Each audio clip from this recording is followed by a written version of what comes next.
Kita akan sama-sama mengucapkan Mega Project Karakter Kristus. Hari ini adalah hari Senin. Mega Project Karakter Kristus hari Senin. Lemah lembut, menghambakan diri, damai, sukacita. Lemah lembut, menghambakan diri, damai, dan sukacita. Haleluya, beri tepuk tangan bagi Tuhan. Saudara yang terkasih, silakan duduk. Haleluya, puji Tuhan. Bapak Ibu yang terkasih di dalam Tuhan, hari ini kita masuk Day of Fire yang ketiga di hari Minggu ini. Saya harap saudara yang terkasih dalam Tuhan, biar tidak ada yang terlewatkan, biar Roh Kudus itu menjadi sesuatu yang menggerakkan kita hari ini. Amin Bapak Ibu.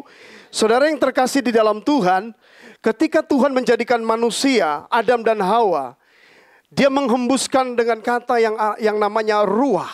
Ruah itu artinya napas dan juga bisa artinya adalah roh Allah itu sendiri. Jadi ketika Dia menghembuskan roh Allah di dalam diri Adam dan Hawa, seketika itu juga mereka menjadi hidup. Saudara yang terkasih di dalam Tuhan, hari ini pun sama. Ketika kita percaya kepada Yesus sebagai Tuhan dan Juru Selamat di dalam hidup kita, ada roh Tuhan yang ada di dalam saudara dan saya. Amin. Oleh karena itu saudara yang terkasih dalam Tuhan, kalau roh Allah ada di dalam kita, kita menjadi orang yang bergairah. Kita menjadi orang yang penuh dengan sukacita. Makanya minggu ini adalah minggu penuh sukacita. Karena kalau roh Tuhan ada di dalam seseorang, dia memberi senyuman kepada orang, itu dengan lebar. Ada kata ladies bahwa kalau senyum itu 20 cm saudara. Gak mungkin selebar itu, tapi artinya setiap hari naikkanlah ucapan syukurmu kepada Tuhan. Dalam kondisi apapun, Tuhan tetap Tuhan yang setia dalam hidupmu. Amin. Nah saudara yang terkasih dalam Tuhan, ketika Tuhan memberikan rohnya kepada manusia, pada manusia yang pertama, manusia itu tidak bisa menjaga roh Allah di dalam hidupnya. Dia bertindak dengan kekuatan sendiri. Dia pakai kepintaran dan hikmatnya. Berusaha untuk melakukan sesuatu di luar dari kehendak Tuhan. Akhirnya manusia jatuh di dalam dosa. Ketika manusia jatuh di dalam dosa, Tuhan berinisiatif untuk mengembalikan roh yang hilang, yang mati di dalam dia. Karena pelanggaran dan dosa manusia. Makanya hari ini saya mau ajak untuk kita lihat satu tema yang menarik. Tentang bagaimana Tuhan memulihkan kita. Dan Tuhan juga memberikan janjinya kepada kita melalui Roh Kudusnya. Coba kita lihat satu firman Tuhan. Kita lihat di dalam Yehezkiel 36 ayat 26 sampai ayat yang ke-27. Ada dua poin yang saya lihat yang dikatakan oleh firman Tuhan ini. Mari kita bersama-sama lihat. Kamu akan kuberikan hati yang baru. Dan roh yang baru di dalam batinmu. Dan aku akan menjauhkan dari tubuhmu hati yang keras. Dan kuberikan kepadamu hati yang taat. Kenapa semua itu diawali dari hati? Betul gak Bapak Ibu? Kok gak yang lain? Karena hatimu itu tempat Tuhan bertakhta. Amin Bapak Ibu. Tempat Tuhan bertakhta itu di hati. Makanya kalau hati ada kebencian, kemarahan, hati benci, itu Roh Kudus tidak bisa bekerja di dalam diri kita. Makanya manusia seringkali gagal dalam hidupnya. Karena dia melupakan Tuhan yang bertakhta di dalam hatinya. Amin Bapak Ibu. Seperti ini. Jadi firman Tuhan ini datang kepada bangsa Israel. Karena mereka dibuang ke Babel. Karena mereka menjadi orang yang tidak taat kepada Tuhan. Mereka membangun berhala-berhala. Dan itu menyakiti hati Tuhan yang kudus. Sehingga Tuhan membuang mereka. Tetapi saudara lihat, Tuhan kembali berinisiatif. Untuk membawa mereka kembali dekat dengan Tuhan. Tuhan kita sungguh baik. Amin Bapak Ibu. Sekalipun saudara sudah jahat. Orang timur bilang banyak batu di kepala batu. Tapi kasih Tuhan lebih dari kepala batu itu. Benar saudara yang terkasih dalam Tuhan. Kita lihat ayat yang ke-27. Rohku akan kuberikan diam di dalam batinmu. Dan aku akan membuat kamu hidup menurut segala ketetapanku. Dan tetap berpegang pada peraturan-peraturanku. Dan melakukannya. Bagaimana cara Tuhan memulihkan kita hari ini? Yang pertama, hati kita itu yang diubahkan terlebih dahulu. Amin Bapak Ibu. Hatimu yang diubahkan Tuhan. Kenapa hati kita harus diubahkan terlebih dahulu? Karena Tuhan ingin menulis peraturan-peraturannya, hukum-hukumnya, ajaran-ajarannya itu di dalam loh hatimu. Amin. Makanya kita ada mega project karakter Kristus. Tujuan bukan hanya hafal, tapi Tuhan mau tulis di dalam loh hati kita. Coba kita lihat firman-Nya. 2 Korintus 3 ayat yang ketiga, Bapak Ibu. Karena telah nyata bahwa kamu adalah surat Kristus. Semua kita adalah surat Kristus. Amin Bapak Ibu. Jadi orang lihat senyumanmu, lihat Yesus. Masa Yesus cemberut? Kalau orang lihat hatimu sukacita, orang lihat Tuhan di dalam hidupmu. Karena kamu suratan Kristus.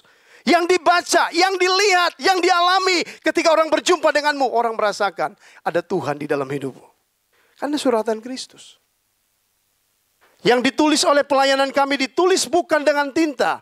Tetapi dengan roh dari Allah yang hidup bukan pada loh-loh batu. Melainkan loh daging, yaitu di dalam hati manusia. Makanya pertama, kenapa hati kita harus diubahkan terlebih dahulu? Karena Tuhan mau mencatat ajarannya itu di dalam loh hatimu, perintahnya. Jadi hati-hati saudara, hati ini penting saudara. Makanya seringkali kita berdoa minta Tuhan jawab, Tuhan gak jawab. Karena ketika Roh Kudus dari atas lihat, oh ternyata yang duduk di dalam takhta hati itu apa? Kesombongan, emosi, kemarahan. Roh Kudus kemudian kembali kepada Bapa. Kenapa? Kok doanya gak dijawab? Ya itu yang ada itu kebencian di dalam hatinya. Yang ada itu kemarahan di dalam hatinya. Yang ada itu duniawi di dalam hatinya. Sehingga aku tidak mendapat bagian di dalam takhta hatinya. Makanya saudara perlu koreksi hari ini. Karena Tuhan bukan Tuhan yang berfirman kemudian dia tidak melakukannya. Dia Tuhan yang tetap akan melakukannya. Yang penting bagi kita, hati kita dulu diubahkan oleh Tuhan. Amin Bapak Ibu. Hati loh, seperti ini. Tuhan bilang aku akan memberikan hati yang baru. Hati yang baru itu seperti apa? Apa hati kita kemudian dioperasi kemudian ditaruh hati yang baru? Kan gak bisa. Hati yang baru itu bicara tentang sikap kerinduan kita. Yang dulu gak suka, yang dulu malas, yang dulu gak setia. Menjadi orang yang setia, orang yang suka dengan firman-Nya. Saudara, saya ingat satu peristiwa Bapak Ibu. Bagaimana Tuhan itu menyatakan kuasanya. Kalau hati kita itu murni dan tulus di hadapan Tuhan. Ketika saya pergi ke Sydney diutus oleh gembala senior. Itu 2 bulan. Ketika saya pergi, saya ini namanya bahasa Inggris masih belum sehebat saudara yang tinggal di Singapura. Jadi you know me and I know you. Jadi ketika saya sendiri, saya naik kantas di Jakarta. Ketika saya di situ saya berdoa dalam hati begini, Tuhan, kalau boleh saya ditemani Tuhan oleh Om Gary. Pada waktu itu ternyata Om Gary ke Bali. Dan dia pulang hari itu, tapi beda pesawatnya. Ini amsyong saudara, pengharapan yang tidak terbalaskan. Jadi bagaimana? Saya berdoa di dalam hati, Tuhan kalau boleh satu pesawat. Karena saya tidak tahu nanti sampai sana saya ketemu siapa, memulai dari mana. Ini kan juga, ya kita jujur dengan apa adanya. Itu doa saya di hati saya. Saya nggak ngomong kencang-kencang karena banyak orang di situ. Kalau nanti orang bilang orang gila kita kan.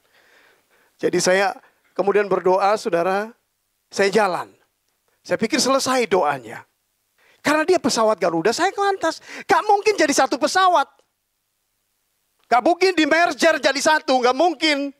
Karena beda pesawatnya, Garuda saya Qantas, gak mungkin. Itu gak masuk di akal kalau kita bisa disatukan. Tapi yang ajaibnya Tuhan, kalau hatimu melekat kepada Dia, tidak ada perkara yang mustahil bagi Tuhan. Saudara tahu apa yang terjadi? Tiba-tiba informasi langsung datang. Bagi semua dengan nomor penerbangan Qantas ini dipindahkan ke Garuda. Waduh, kok bisa dipindahkan ke Garuda? Kenapa dipindahkan ke Garuda? Karena ada kesalahan teknis. Kalau Tuhan mau menggerakkan, itu mudah bagi Tuhan. Tapi hati manusia itu yang Tuhan mau ubahkan terlebih dahulu. Sebelum dia melakukan perkara yang besar di dalam hidup orang itu. Supaya dia tidak menjadi sombong, angkuh dan akhirnya melupakan Tuhan. Ketika satu pesawat, kok bisa Tuhan? Sudah satu pesawat, saudara. Wah, ketemu Om Gary lagi ketemu. Wah, Tuhan terima kasih rezekiku. Bisa ketemu Om. Sudah gitu rezeki yang kedua. Berkata yang kedua. Disuruh makan ke lounge gratisnya Qantas. Waduh Tuhan terima kasih. Kebetulan lapar. Hampir. Jadi saudara akhirnya makan gratis. Gak pakai bayar. Biasanya kalau orang harus pakai kredit card. Saudara yang platinum atau apa kan baru bisa. Gesek. Kita nggak ada platinum, kita di sorga punya. Tepuk tangan bagi Tuhan saudara. Hebat Tuhan kita, luar biasa. Jadi saudara, apa yang terjadi? Kemudian saya dikasih satu refund, tiket refund. Untuk apa ini? Kamu pulang ke sana kemudian tukar jadi $150. Jadi bonusnya itu double. Ketemu Om Gary, makan gratis, dikasih $150 Australia. Kebetulan di dompet nggak ada dolarnya. Saya jujur sama saudara. Betul. Jadi Tuhan kita itu Tuhan yang luar biasa. Kalau hatimu itu sungguh-sungguh tulus sama Tuhan, cara Tuhan menolong kita tidak perlu kamu pikirkan. Lakukan bagianmu, Tuhan akan lakukan bagiannya. Kan dia tahu caranya bagaimana untuk menolong saudara dan saya. Jangan berusaha menasihati Tuhan dengan caramu. Belajarlah tunduk berserah kepada Tuhan. Maka bagian yang ajaib akan terjadi dalam hidup. Ketika saya ambil duit $150, Tuhan, ini Tuhan sudah kasih buat saya. Artinya apa? Dia sumber pengharapan sukacita bagi kita. Sehingga kita jangan sampai hatimu gak beres. Akhirnya engkau menyalahkan Tuhan. Dan engkau tidak gereja-gerejaan. Kenapa? Itu gara-gara dia, Pak. Aku lihat mukanya, aku benci setengah mati. Loh, kita ke gereja mau ketemu Tuhan atau ketemu dia? Kita ke gereja ketemu Tuhan. Jadi hatimu harus tertuju kepada Tuhan. Bukan kepada siapa-siapa. Terserah hidungnya bengkok, mulutnya bengkok, gak urusan. Nanti bawa ke dokter aja, mau diperiksa, kasih lurus. Hati kita diubahkan. Kenapa? Alasannya, karena Tuhan ingin menulis perkataannya, firman-Nya di dalam loh hati kita. Amin. Kemudian yang kedua, karena di dalam hatimu terpancar kehidupan.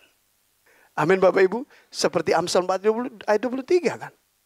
Di dalam hatimu terpancar seluruh kehidupan. Seperti doa berkat kita. Orang kalau hatinya sukacita, kalau dia tahu Tuhannya adalah sumber sukacita, pasti dia juga itu mengalami sukacita. Karena Tuhannya sukacita. Mana ada dalam firman-Nya Tuhan itu cemberut. Gak ada. Tuhan itu sumber sukacitaku. Tuhan itu sumber pengharapanku. Gak ada yang lemah. Makanya Yesus bilang, di luar aku kamu tidak bisa berbuat apa-apa. Tapi dengan tinggal tenang, maka engkau akan melihat bagaimana Tuhan yang ajaib itu melakukan hal yang ajaib dalam hidup kita. Hati kita yang harus diubahkan terlebih dahulu. Itu poin yang pertama. Makanya sebelum Tuhan memberikan sesuatu, hari-hari ini hari-hari perayaan kita tentang menantikan Roh Kudus. Kenapa Tuhan bawa mereka harus tunggu? Karena Tuhan mau melihat sikap hati mereka. Yang dulunya ikut Tuhan karena mujizat. Yang dulu ikut Tuhan karena melihat Tuhan itu hebat. Wah, luar biasa. Tapi ketika mereka ditinggalkan oleh Tuhan, Tuhan mau melihat sikap hati mereka. Akhirnya terbukti juga. Petrus ajak teman-temannya. Ayo mancing yuk, mancing. Gak usah ke gereja. Ayo kita pocok-pocok di luar aja. Ngapain kita ke gereja? Saudara salah alamat. Berkat itu ada di rumah Tuhan. Bukan di luar daripada Tuhan. Tuhan tidak pernah berjanji berkat itu di luar rumahnya. Berkatnya ada di sini. Amin Bapak Ibu. Terus kita lihat poin yang kedua. Kita lihat di dalam kembali Yeskiel. Di dalam Yeskiel 36 ayat 27 tadi. Rohku akan kuberikan diam di dalam batinmu. Pada zaman dahulu, dalam perjanjian lama, Roh Kudus itu sifatnya tidak menetap. Contoh, ketika dia memenuhi Samson, Samson bisa membunuh sekitar 1000 orang dengan rahang keledai. Dia bisa mengangkat gerbang kota itu dengan kekuatannya ketika Roh Tuhan berkuasa atas dia. Tapi setelah itu kemudian roh itu meninggalkan. Kenapa Roh Kudus itu tidak tinggal tetap? Karena Yesus belum dimuliakan. Yesus harus dimuliakan dulu. Baru Roh Kudus itu tinggal diam di dalam kita. Gak bisa. Yesus harus dipermuliakan di dalam perkataanmu. Yesus harus dimuliakan dari tingkah lakumu. Yesus harus dipermuliakan di dalam kasihmu kepada dia. Makanya firman Tuhan berkata, kasihilah Tuhan Allahmu dengan separuh napasku. Wah, ada lagu begitu saudara. Separuh napas yang mati saudara. Saya heran orang buat lagu kayak gitu. Separuh napasku. Apa yang separuh? Kalau separuh tuh gak enak Bapak Ibu. Coba kalau saudara mau makan itu. mangga yang separuh masak, setengah matang. Muka saudara itu pasti kelihatan gak enak dilihat. Betul gak? Tapi coba kalau dia masaknya itu full. Wah pasti saudara juga wah happy. Bahkan aku akan cerita. Saya tadi kerja sama saudara Rina dan itu. Ada mangga yang enak di sini. Mangga Thailand. Sampai katanya makan sampai akhirnya sakit perut. Nah, itu keterlaluan. Makan harus ada batasnya. Hati-hati saudara. Semuanya itu tuh ada ukurannya. Kalau overdosis itu bahaya saudara. Haleluya. Amin. Tuhan sumber sukacita kita. Yang kedua, poin yang kedua adalah roh yang menghidupkan di dalam kita. Kalau roh Allah ada di dalam kita, itu tanda bahwa kehadiran Allah ada di dalam kita. Karena di sini dia berkata, rohku akan diam. Ketika Allah menciptakan Adam dan Hawa, dia menghembuskan ruah. Yang artinya roh itu sendiri ada dan masuk di dalam hidup saudara. Makanya Adam dan Hawa menjadi hidup. Berarti kalau hidup itu tanda bahwa kehadiran Allah ada di dalam saudara dan saya. Jadi saudara jangan main-main dengan hidupmu. Hidupmu itu adalah roh Allah, bait Allah. Amin Bapak Ibu. 1 Korintus 3:16 berkata, tidak tahukah kamu bahwa tubuhmu adalah bait Allah. Jadi saudara itu baitnya Allah. Jadi kalau saudara cemberut itu saudara merusak bait Allah loh. Oh iya benar.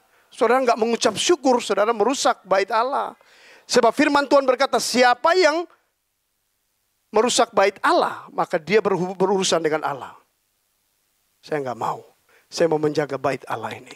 Supaya menjadi persembahan yang kudus dan berkenan bagi Tuhan. Jadi roh Allah yang menghidupkan itu berbicara tentang kehadiran Allah. Tinggal di dalam kita. Amin Bapak Ibu. Kemudian poin yang kedua. Roh Kudus itu yang akan memampukan kita untuk hidup sesuai dengan firman-Nya. Tanpa Roh Kudus tidak mungkin kita mampu melakukannya. Coba kita lihat firman-Nya. Roma 8 ayat 9 sampai ayat yang ke-14. Tetapi kamu tidak hidup di dalam daging, melainkan di dalam roh. Jika memang roh Allah diam di dalam kamu, tetapi jika orang tidak memiliki Kristus, ia bukan milik Kristus. Jelas saudara. Saya kemarin dengar di YouTube itu, ada pendeta yang terkenal. Ngomong bilang Tuhan itu kayak seumpama seperti gajah. Jadi agama lain telinganya, agama Kristen ekornya, ya agama yang lain mungkin perutnya. Masa Tuhan seperti itu? Tuhan tidak sama. Tuhan kita tetap Tuhan. Satu-satunya Tuhan yang benar dan layak dipuji dan dimuliakan. Itu hanya Tuhan Yesus Kristus. Bukan agama semua sama. Yang bisa membawa kita ke sorga adalah Dia yang datang dari sorga. Amin Bapak Ibu. Saya pertama kali datang ke Singapura. Gembala senior yang bawa saya. Saya jadi orang yang agak bingung-bingung. Dari tempat yang gak lihat kota yang hebat. Yang begitu luar biasanya. Dibawa kita jadi kita melongo. Kok orangnya pakainya mini-mini semua? Kok aneh penampakannya? Jalan harus ketemu, bahasa Inggris harus bagus. Makanya saudara kita dilatih untuk pakainya yang, saudara lihat jangan begini bukan karena kita mau tunjukkan, bukan. Tapi kita punya, di style aja diajar saudara. Saya disuruh pakai jalan jangan begini. Didorong begini saudara, ayo tegak, ini dinaikkan. Waduh sampai segitunya. Jadi hamba Tuhan di base ini setengah mati juga saudara. Bukan hanya bisa khotbah, jalanmu harus lihat. Jangan begini, lu kayak sombong lu jalan. Memang lu sendiri yang hidup di dunia ini. Hargai dan hormati orang. Jadi jalan tuh ya biasa aja lah. Oh iya, iya. Jadi sudah lain, soalnya dadanya udah naik tapi agak rata. Memang seperti itu Bapak Ibu. Saya makanya bukan apa saya anggap ini orang tua rohani. Karena dulu saya belum gabung dengan BES. Ya saya ketika gabung tahun 96. Sampai hari ini, saya tetap menghormati beliau sebagai bapak rohani saya dan ibu rohani. Dan saya akan berubah setia sampai hari ini. Satu saat beliau bilang begini di Batam, kamu coba pergi ke Tanjung Pinang. Siapa tahu kita bisa buka base Tanjung Pinang. Padahal saya bukan tempat lahirnya di Tanjung Pinang. Saya tidak kenal satu orang pun. Tapi ketika beliau bicara di kamar, di gereja, saya bilang kalau bapak yang ngomong, saya siap untuk bertindak, sekalipun saya tidak tahu mau mulai dari mana. Dan hari ini Bapak Ibu yang terkasih dalam Tuhan. Kita lihat ada gereja BES Tanjung Pinang. Dan hari ini sudah mau hampir jemaatnya, hampir 200 orang. Kalau bukan Tuhan, tidak mungkin. Dimulai dari ketaatan kita. Kita berkata kita tidak mampu. Tapi bertindaklah dengan kasih.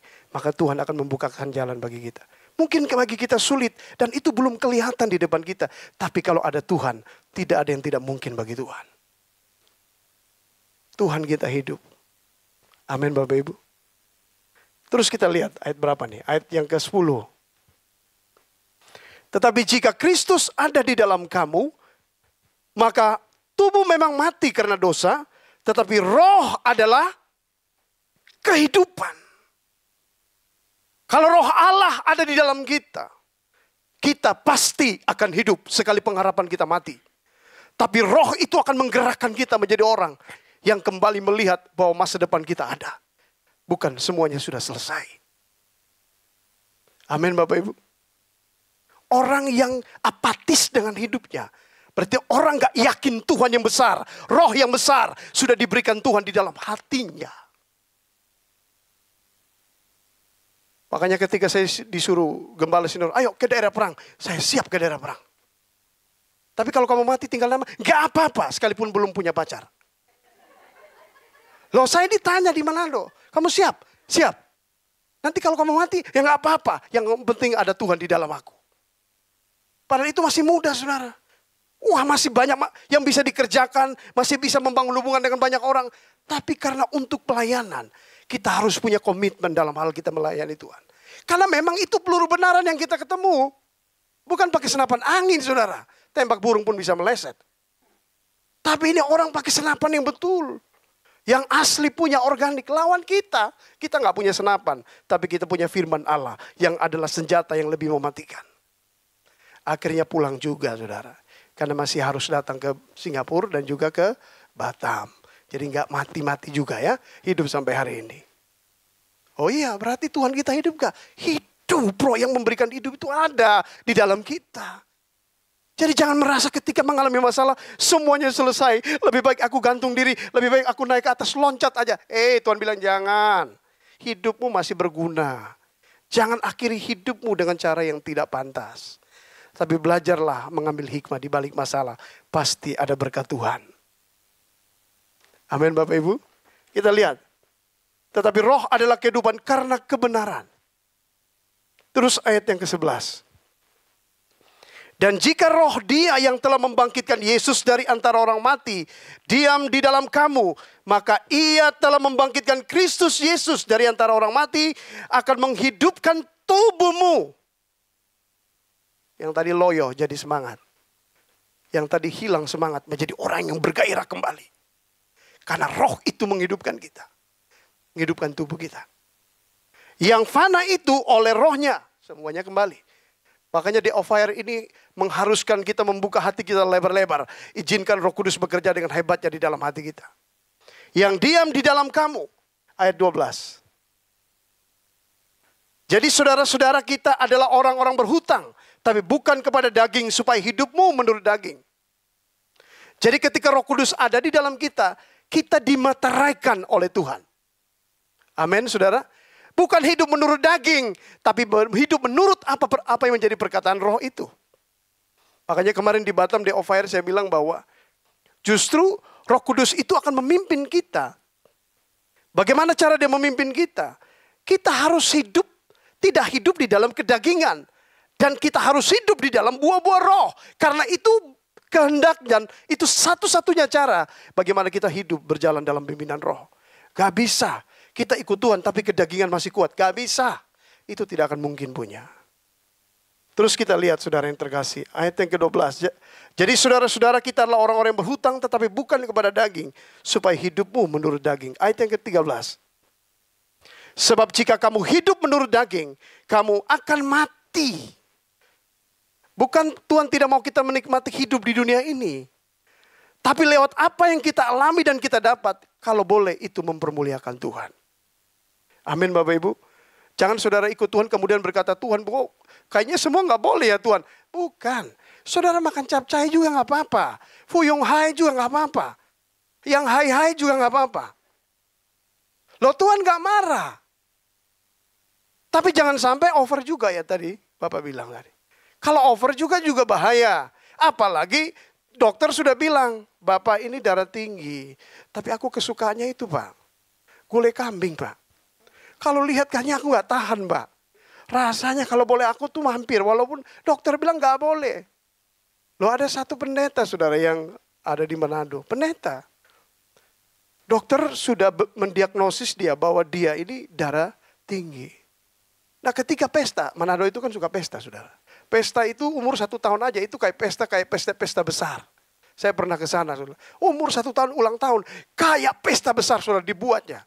Jadi kayak kita pesta nikah begitu. Hanya anak baru 1 tahun. Jadi ketika saudara dia makan, di situ kan dia lihat, wah hidangannya itu kelihatan kuning-kuning saudara. Ini daging kambing. Dia bilang ini kesukaanku. Caranya bagaimana? Orang larang bilang Bapak nggak boleh makan.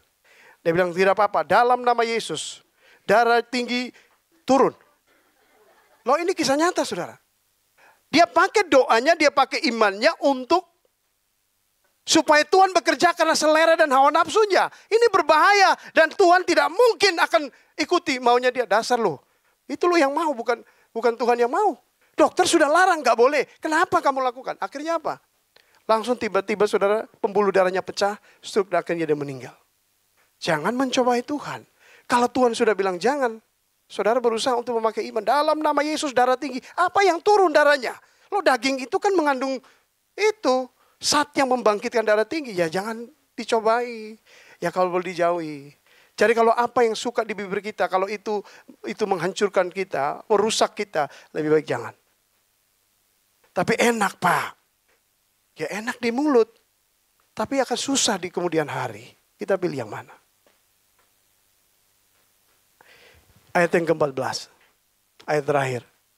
Semua orang yang dipimpin roh Allah adalah kita semua anak Allah. Amin. Rohnya mau diam di dalam kita. Dia mau kembalikan hatinya kepada saudara dan saya. Dia bilang dia akan memberikan hati yang taat kepada kita. Bukan hati yang keras. Saudara mau mengalami hati yang baru di dalam Tuhan. Sesuai dengan janji firman-Nya. Kenapa? Karena dia mau tulis firman-Nya di dalam loh hatimu. Amin. Dia mau ukir itu di dalam hati kita. Karena hatimu tempat Tuhan bertakhta. Mari kita satu hati kita berdoa. Haleluya.